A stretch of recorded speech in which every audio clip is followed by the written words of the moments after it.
Good day to everybody. If you can't understand what I'm saying, I've slept about 2 or 3 hours because my real work is CSGO. no, not CSGO. This time I work as a producer here at YLE, and I produce this political satire called Non Viikon Uutiset, and we write it every Wednesday to like 3 o'clock or 4 o'clock. And I drank so much coffee that I'm trembling, so try to keep up. And because of that, because of this situation, I will play a video that our intern has made. So let's start with that. A good intern.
Just some clips for what we have done.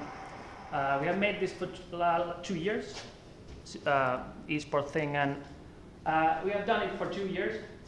We started actually like 2.5 years. The first thing that YLE made was a land track from Tampere, and it was broadcasted only from our YLE arena, and nobody watched it. Nobody even knew that it was there. After I heard that YLE has made some little experiments from Landtrek, I went to talk to those guys, and I thought that what if we go and sell this esports to TV, so we could show some esports in TV, and when we talked to Assembly guys, it was Assembly Summer 2014, and we had a little negotiations, and after those negotiations, I thought that I could try to sell CSGO to TV2. And I went to see the TV2 head, and I said that we could show Counter-Strike in the night. So we could broadcast it at night in TV2. And he was like, why at night? Why can't we put it in prime time? And I said that it's quite a violent game. I don't think that we can put it on prime time. And I will never forget the thing that he asked. He asked that, okay, it is a violent game, but does it have raping of women and children? And I said, no, it's Counter-Strike, it's shooting, it's a competing game. And he said, okay, if it's not raping, we can show it after 9. So this shows the level of knowledge that had that TV2. But I have to thank TV2, but they said, okay, let's put it in. I think it was after 9, maybe 9 or 10. They started the first Assembly CS:GO final. I think it was Encore. Mikko, do you remember the first? It was Encore, Natu, and all the big players from Finland. And it was a success. After our broadcast, we had like 1,000 from our people. 1,000 people contacted us. Normally, if we can make a TV program, we are happy if we can get 1 people to send us something. We had 1,000 replies, and maybe 1 or 2 was negative. So people loved it from the start. And of course, we had this little incident after that of the children. What is that? Mikko, you know, the lapsi. They contacted us, and we needed to make a reply to that why we are showing this violent game. But that was the only negative thing. But after that, it's been a very good thing. But I will tell you something about why we do it, how we do it, and I will tell you about our last broadcast. We were in Cologne this summer, and I'm gonna jump a lot, so because it is trending. And if you have something to ask, please stop me and ask, because it's gonna be a better thing. So first, our eSports department in YLE. I want to tell you about something about our eSports department. We don't have none. We have 3 people that are somehow connected to eSports in YLE. I have this real job as producing a TV show, and our co-producer is also somehow connected to this, and we have one web coder that is connected to eSports. So we don't have any people doing this full time. But eSports is very big thing to YLE bosses. They will show these clips that we make eSports and we make this, and we target these young male audiences. But the reality is that we make it as a hobby inside of YLE, but it's showing as a big thing. But what is eSports to us in YLE? I think we're thinking about that a lot and trying to figure out why we do it and why we should do it and what is the key things to us. And the main thing to eSports to us is not the games, it's not CSGO, it's not Dota, it's not about that, it's about the players. As we saw in your presentation, the skilled players are the most important thing. As if we think about when we watch running from TV, we don't watch running that we can learn to run faster. We watch it because Usain Bolt is so good. We want to see how much Usain Bolt is going to win the race. So that's why the players are the key thing, to show the people who are playing the games. And because our department is so small and we don't have so much money to do it, we can't make the broadcast that we want to. We can't make interviews. We can't make the things that we would like to do to elevate the things. And the other thing that eSports is to elevate, what I'm thinking about is, in another perspective, we want to bring eSports to a platform to show the regular people what eSport is. Because YLE can't make business, but other parties can make business. If we can show that you can show eSports to regular people, then eSports will become like a norm, and maybe somebody can make a business better from eSports. And if somebody can make business from eSports, it's good to Finland, and of course good to YLE, of course. And maybe the third thing, what is eSports to YLE, is that our bosses are always asking me about, okay, do like these ice hockey games, do some car games, do these and these and these games. We don't do games. We don't organize any competitions. We go to events. We need the audience. I think we need a big audience that we can make it look good. If we are going to film like Mikko playing Counter-Strike from his home, it's not going to look good. We need you're a good player, yes, but when there's not the audience, it would be just one guy sitting in front of the computer. We need if there's not the audience to cheer, then the people watching the broadcast won't cheer. I think it's just basic stuff.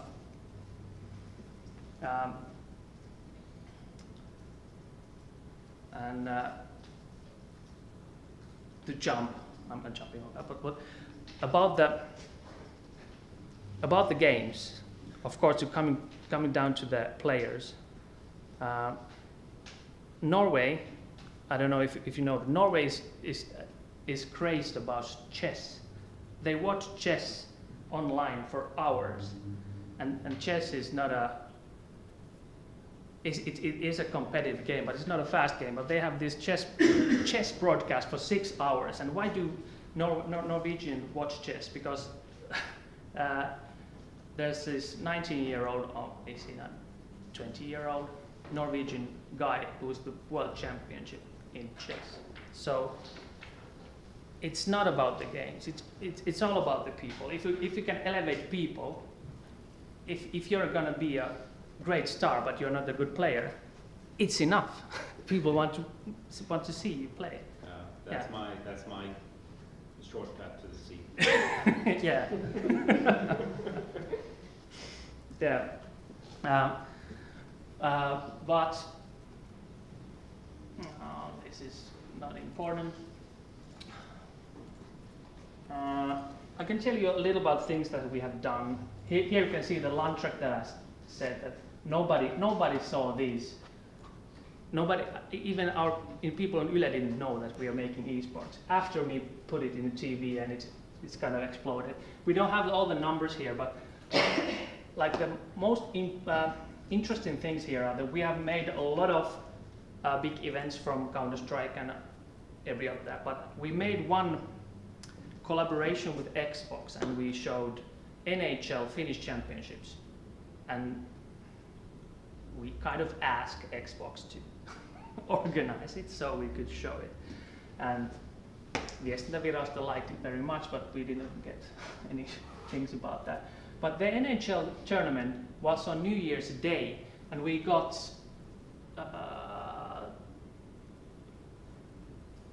I don't think that this is the right number, because in the TV we had like 150 people watching NHL at 7 o'clock and New Year's Day. So that was very interesting. When I was reading Twitter, there was people saying that, what am I watching? I'm watching NHL on TV and I can't change the channel. And there's something to it, because we had only been broadcasting Counter-Strike before that, and when we got the NHL, there's something. But one thing that I want to tell you about is our case Cologne. We went to this summer. We went to Cologne, ESL1 Cologne. It was a Counter-Strike major tournament. A major tournament means that there's all the best players in the world gather in one big tournament, and it lasts for 1 week. And we decided to broadcast only 3 days from there. And it's the Cologne Lanxess Arena. It's one of the biggest arenas in Europe. I think there was 15,000 people all the time, and it was quite something. But how we did it, we have 9 people there. 4 of them were casters and analysts. So we have 5 people making the techniques and tech stuff. And we drove a van from Finland. We packed a van full of stuff and we drove to Germany. And we had a little booth there, and we made the broadcast. And at this point, we could say that YLE has been the first TV channels, first broadcasters to show CS:GO. Swedes have been showing StarCraft and Hearthstone, but YLE was the first to have the courage to put CS:GO on TV. And when we were in Cologne, there was just one broadcaster doing that. It was some Polish broadcaster there, and maybe something went to Germany also. But Germany has so strict rules on violence in TV, so they can't do it. So YLE is kind of a oddball, because we are a major broadcaster. We go to those tournaments and we get good feedback from that. But how we did it was, again, I went to TV too and I said that because the Cologne CS:GO tournament is on day, we can't show Counter-Strike before 9 o'clock, so it was quite a challenge. And there was also this football championships and world championships, and there was some other games also. We broadcasted like 10 hours a day to the arena, and we made another broadcast to TV at night. So we had 3 nights full of Counter-Strike in the summer nights, and I think that was a good decision to make. So because TV2 wants to make the program to younger people and everything, and if YLE is showing 3 nights full of Counter-Strike, the best Counter-Strike in the world, it was quite good, because after the thing I went to a bar in Helsinki, and somehow I get to talk with the bartender, and he had watched every night, every game, and I think some taxi driver also had watched every game for what we have done there. But because there were only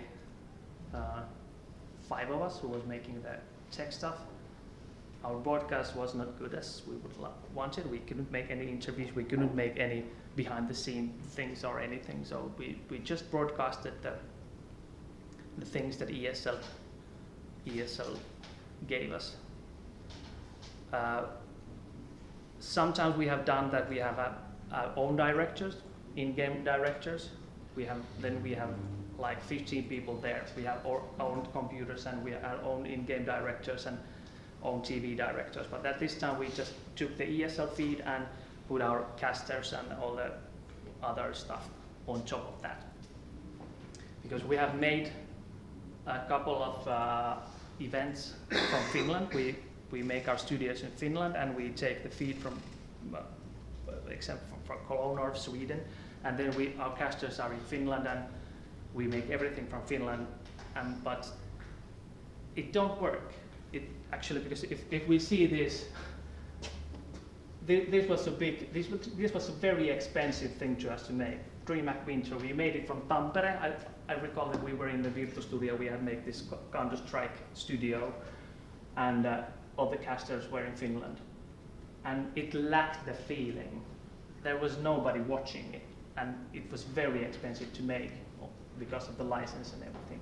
But when we have been in the DreamHack, when we were there, these are the numbers that when we were on site, when our casters can feel the vibe and all the audience, then the casting part is so much better, because our secret weapon, Teemu Hiilinen, our caster, he's crazy, but he's good.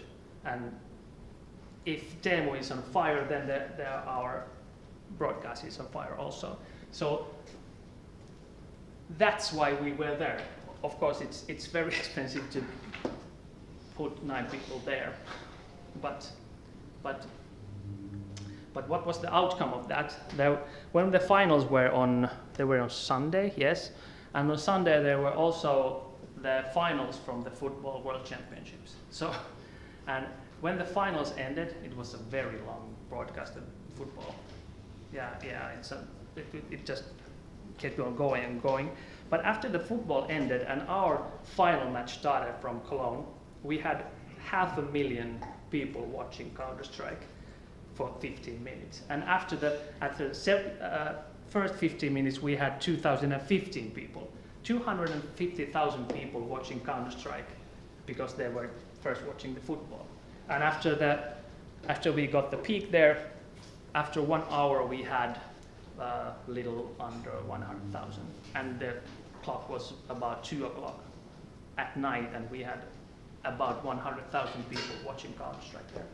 So I think it was a good thing to do, and I think that we are going to continue with those experiments of the night broadcast. Did anybody see our night broadcast? No? Yes? Was it a good thing that we showed it on nights? Well, I think it was okay. I was watching from Twitch.tv. Yeah, okay. And I'm going to I'm getting to Twitch also. So because all the viewers are on Twitch, that's the basic facts. And so what is the role of YLE if we think of Twitch and YLE Arena and TV2? We have negotiated with Twitch. We have a Twitch channel, and that ESL would have been on Twitch. But because ESL had some contracts with another Finnish dude that streamed it, Jaakko Palvaila, we couldn't show that. And because of the overscans in TV, people are saying that they'd rather watch it on Twitch than on TV. So That's one thing. Just to point to all the game developers that if you're making eSports to TV, we have to have a user interface that is centered somehow better than it's now.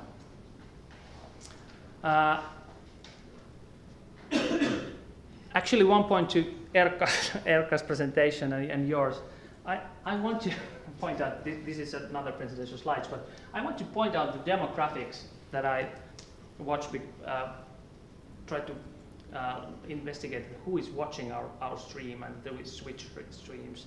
And I don't know if I'm right, and I think you know better, that I found out the people who are watching us and the Switch are young male who are uneducated and unemployed. So I don't know if that's how it goes, but it's the most dominant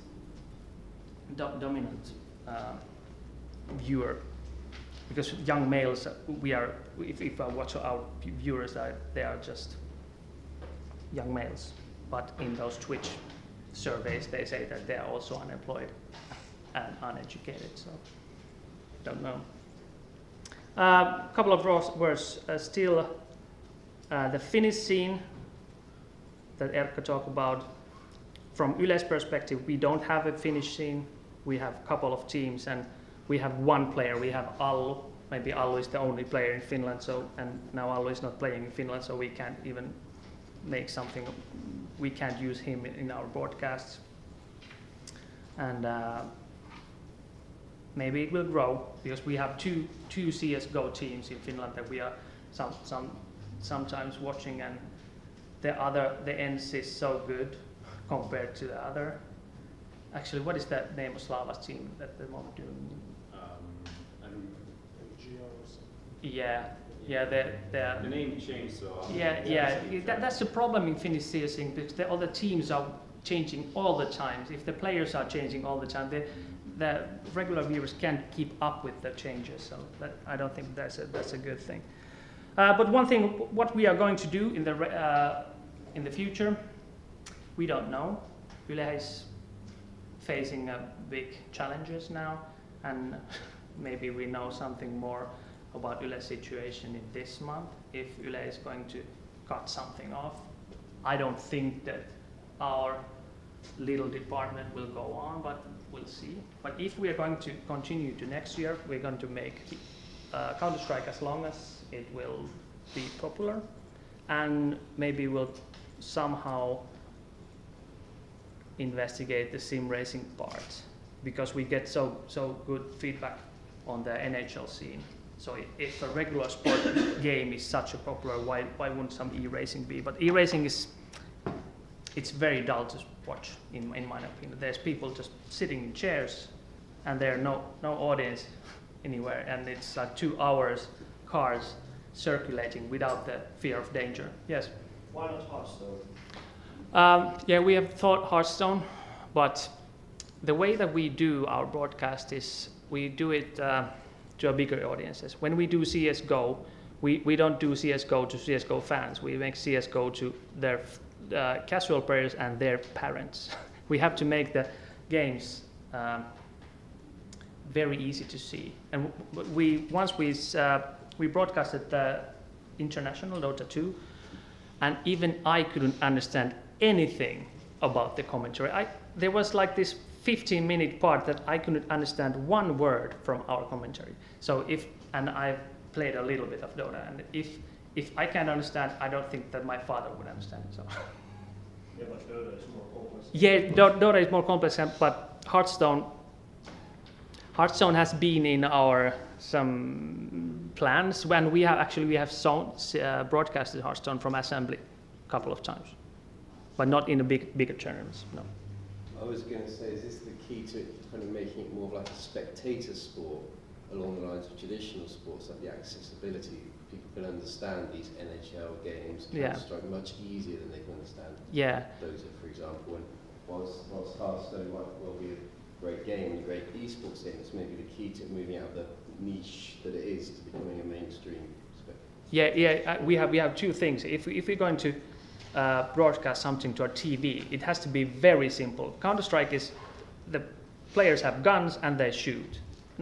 Everybody can understand that. But when there's like Hearthstone, you just have to know a lot of stuff. And you can't, if some viewer is changing channels like in 1 hour and is watching the card game, he doesn't understand anything about that.